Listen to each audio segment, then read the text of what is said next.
We'll begin with an opening statement from Coach. Well, obviously a disappointing finish. You never want to go out. You want to keep going and get to that championship game, but obviously coming across a great Uconn team, those things are quite the challenge. So congrats to them and wishing them the best in the championship tomorrow. We'll go with questions for Maddie first. Please wait for the microphone and state your name and affiliation before your first question. Carl.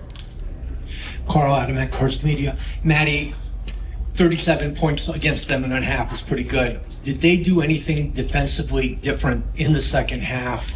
Make any adjustment, more intensity? I don't know how you want to describe it. But what do you think maybe they did better defensively, or did you just not make the shots that you were making?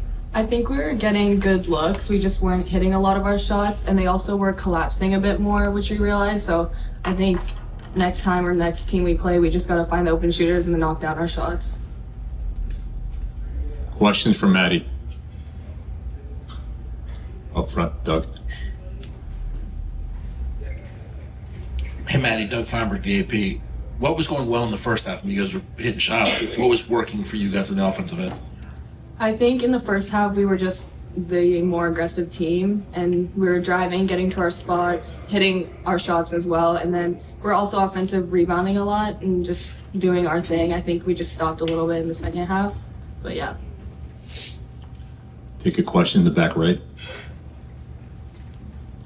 Anthony Price, C-Tubes Magazine. Maddie, in a game like this, which is essentially a home game for Uconn, how is that playing against the crowd as well as playing against a really tough Uconn team? I mean, we're used to it by now.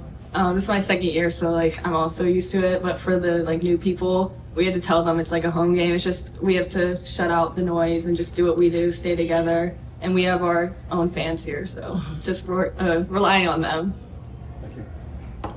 Any other questions for Maddie? Maddie, thank you. Sure. You're free. Yeah, you're free to go. Free.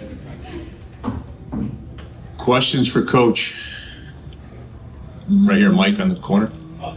Hi, Coach Mike Anthony from Hearst here in Connecticut. Excuse me. You had faced them twice in January, pretty big margin of defeat. You really did throw a lot at them today and kept it close and kept it a fun game to watch throughout that first half. Just right. What goes into the approach when you've seen a team recently and haven't had the results you wanted? And, just what goes into the...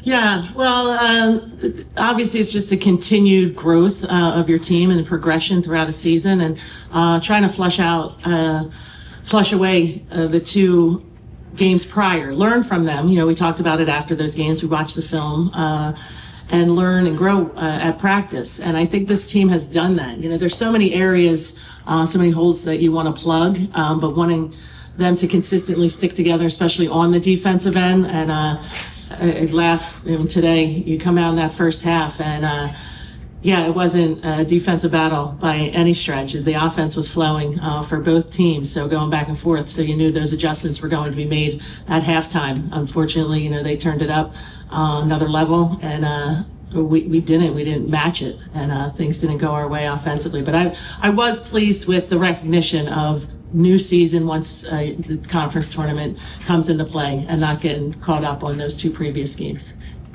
We'll go to Doug in the front row. Hey, Coach, is their defense a little underrated, as crazy as to say? I mean, they held you guys on for 60 minutes on the basket, St. John's yesterday, 10.